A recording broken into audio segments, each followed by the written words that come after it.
পরশুরামে প্রবাসীর জমি দখল করে ড্রেন নির্মাণের অভিযোগ, নিরুপায় ভুক্তভোগী পরিবার। ফেনীর পরশুরাম উপজেলার চিথলিয়া ইউনিয়নের কিসমত শালদর গ্রামে এক প্রবাসীর ক্রয়কৃত জমি জোরপূর্বক দখল করে ড্রেন নির্মাণের অভিযোগ উঠেছে প্রতিবেশী আব্দুল করিমের বিরুদ্ধে।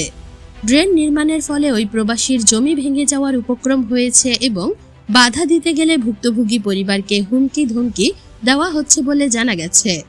ভুক্তভোগী প্রবাসী মোহাম্মদ আব্দুল খায়েরের পরিবার জানায়, প্রায় 2 বছর আগে আরেক প্রতিবেশী মোহাম্মদ কাশেমের কাছ থেকে তারা জমিটি ক্রয় করেন। সম্প্রতি সেখানে বাড়ি নির্মাণের উদ্দেশ্যে তারা জায়গাটি মাটি দিয়ে ভরাট করেন। কিন্তু গত 2 দিন আগে প্রতিবেশী আব্দুল করিম গায়ের জোরে এবং প্রভাব খাটিয়ে আব্দুল খায়েরের জমির উপর দিয়ে একটি ড্রেন নির্মাণ করেন তার বাড়ির পানি যাওয়ার জন্য। আবুল খায়েরের পরিবারের সদস্যরা অভিযোগ করে বলেন, ড্রেনটি নির্মাণ করায় তাদের ভরাট করা জমির মাটি ধসে পড়ার ও জায়গাটি ভেঙে যাওয়ার ব্যাপক সম্ভাবনা তৈরি হয়েছে। বর্তমানে তারা নিজেদের জমিতে প্রবেশ করতেও সমস্যার সম্মুখীন হচ্ছেন। বিষয়টি নিয়ে প্রবাসীর পরিবার স্থানীয় এলাকাবাসীর কাছে প্রতিকার চাইলে গণ্যমান্য ব্যক্তিবর্গ অভিযুক্ত করিমকে ড্রেনটি সরিয়ে নিয়ে ভরাট করা জায়গাটি পূর্বের অবস্থায় ফিরিয়ে দিতে বলেন। কিন্তু করিম এলাকাবাসীর সিদ্ধান্ত তোয়াক্কা না করে ড্রেনটি বহাল রেখেছেন। ভুক্তভোগী পরিবারটি আরও জানায়, তারা নিজেদের জমিতে গেলে প্রতিবেশী করিম তাদের বিভিন্নভাবে ভয়ভীতি ও হুমকি প্রদান করছেন।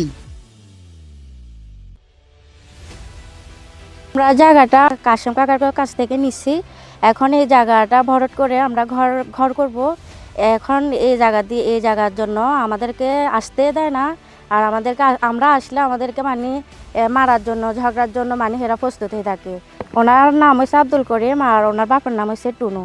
এখানে আমরা আসলে আমাদের সাথে ওরা ফ্যামিলি নিয়ে ঝগড়া করে আর মারতে আসে। আর আমাদের গ্রামের মানুষও 2-3 বার নিয়ে আসে। সেই গ্রামের মানুষের কথা শুনতে রাজি হয় না। যেটা বুঝে ওটাই করবে হেসে। আমরা যা আছি সবই মহিলা। আমাদের পুরুষ মানুষেরা কেউ দেশের বাইরে থাকে, কেউ ঢাকাতে থাকে।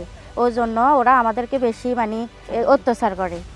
জোহরি চুলার ভিতরে হে এনে উল্টাইলে দেখি যে ঘর তাই ইটারে আনা মারি বেগুনে মিলে হালাই হেলাই দেওয়ার বাউরে আমি আসি এটা দন হেমি গিলে হেলো হেমি কিনে মারি নোয়ালাইও এমগরিয়ে খ জ আরে কিটা এমি ঠেলি দে উল্টে হেলাই দে এবার কোদাল দিয়ে খাবো খুলি দন আমি এবার দৌড়ে গেছি। ওইটা কোদাল কাটা কামো কেউ নাই বুঝছো আর উঠো নাই কেউ নাই। এবার এতে মানে না এতে কুড়ি হেলাই দে। এবার ডুমুরি গেছি গই গ্রাম সরকারের বাদ হে কয় মানে অন্য জানাটা হরে বিচার করবো এবার আইয়ে এরা কোনো বিচার করে না। হেটার হার বাঁধাইছে আর আন্ডারে খেলাতা মেলাতা দিয়ে গেছে। আমি বিচার চাই, সমাধা চাই। এখন হ্যাঁ ফিলার ছাড়ান এদের দিকে কাটছে, কাটার পরে মাটিগুলোও এদিকে টানে নাই। হ্যাঁ ফুসকুনির পারে মাটিগুলা দিছে। এরা বলছে যে ফুসকুনির পারে কেন মাটিগুলা দিতেছ? আমাদের মাটি আমাদের জায়গায় রাখো, ড্রেনও আমাদের জায়গায়, মাটিও আমাদের, তাহলে তোমার জায়গায় কেন যাবে? হ্যাঁ এটা বাধা দিচ্ছে।